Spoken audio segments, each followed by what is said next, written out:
reverse PCOD. Same case.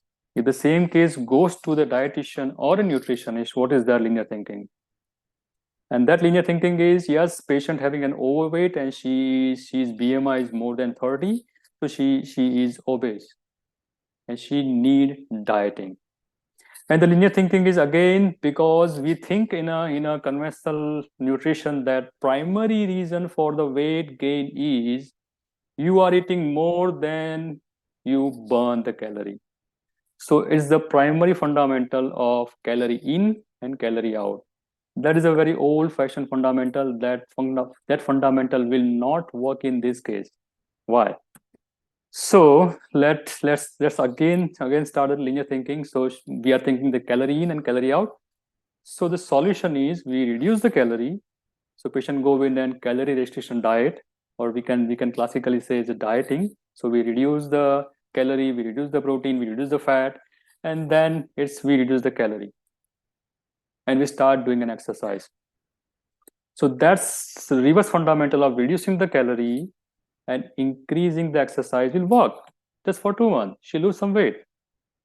But what happens? She cannot sustain the low calorie diet, because we know in a science when somebody go with an low calorie diet for longer term, what will happen?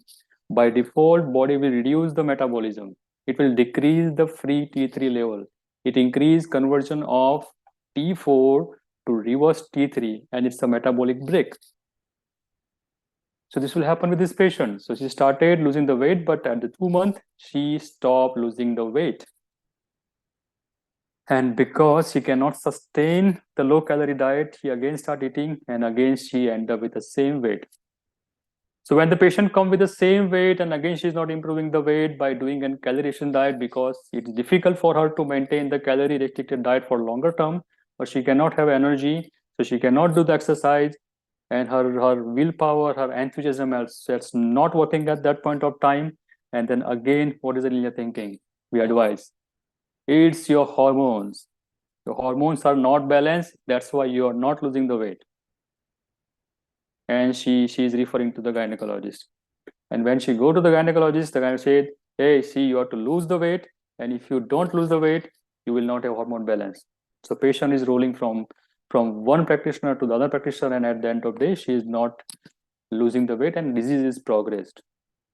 So this is the linear thinking when we think about the simple